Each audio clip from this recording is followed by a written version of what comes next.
Kasi sa galaw ng ICC, parang talagang ayaw nilang pakawalan to kahit pansamantala.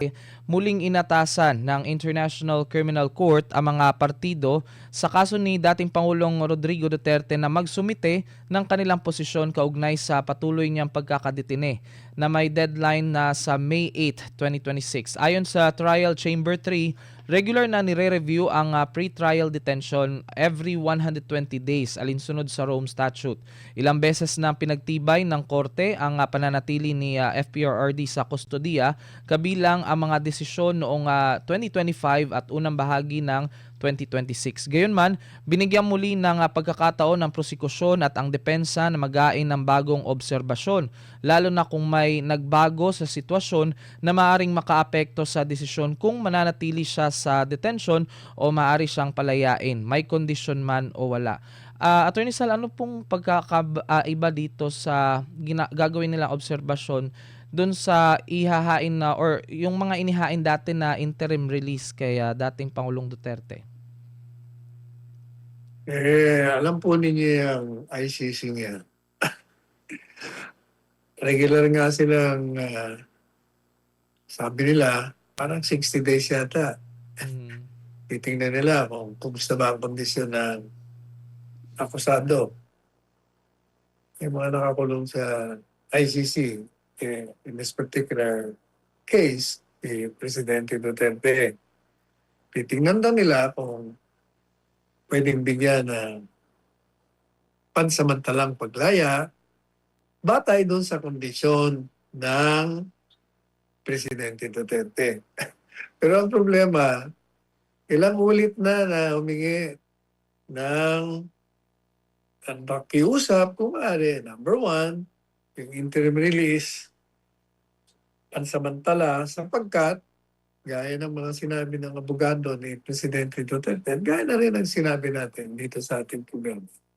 Dapat bigyan ng interim release sapagkat under the Rome Statute, pag may mali sa proseso sa kanyang pagkakaaresto at na labag mo ang karapatan ng isang akusado, kailangan bigyan mo ng pansamantalang release. Alam naman natin na nung inaresto yung si Presidente Duterte, talagang nilabag ang karapatan sapagkat una-una, hindi naman totoo na valid ang warrant of arrest dahil galing sa ICC. Pinatupad lamang dito sa Pilipinas. At kahit nasa ilalim ng Rome Statute at sa ating konstitusyon, bago mo arestuhin at bago mo ikulong, kailangan dumaan sa isang process na tinatawag na pagkakataon na questionin yung pag-aaresto sa kanya. Dahil sabi, bigyan mo ng due process. Alam naman natin hindi dumaan doon whether sa Rome Statute o sa Constitution, kasi under Article 59 ng Rome Statute, kailangan dumaan sa local court. Hindi nila pinadaan yun. Madaling sabi, dapat nga, on that basis alone, bigyan mo ng pansamantalang release. Hindi pinagbigyan.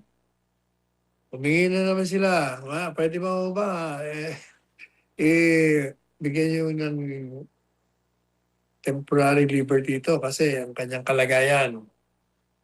Tinanggihan nyo. Hindi, okay ang presidente. Nagsabi namin yan, okay. Pagkatapos, another one. Yun naman sa cognitive function niya, may diferensya. Marami ang dinaramdam ng may sakit Hindi ko pwedeng humarap sa hukuman ngayon yan. Tinanggihan din. Hindi pwedeng i-release yan. Eto na naman tayo.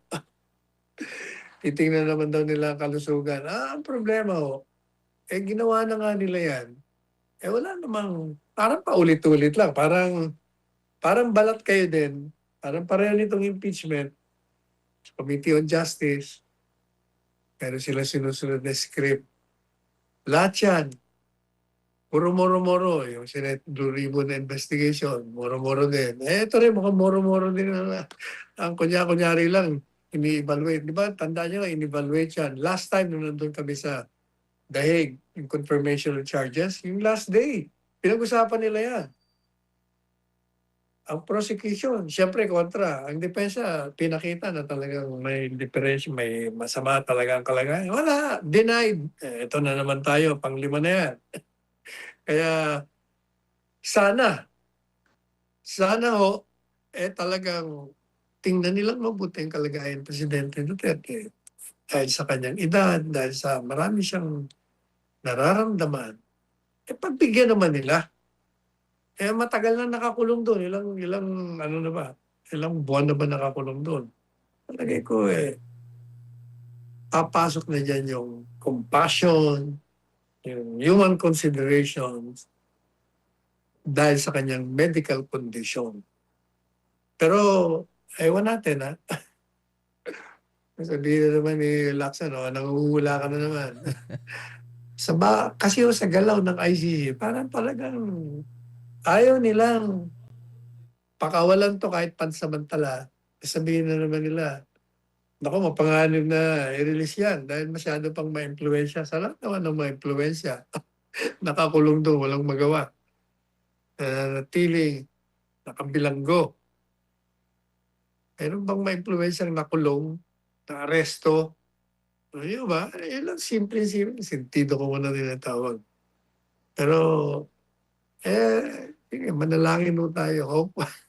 Let's hope against hope na pagbigyan ang ating dating Presidente Duterte na makalawas kahit pansamantala muna.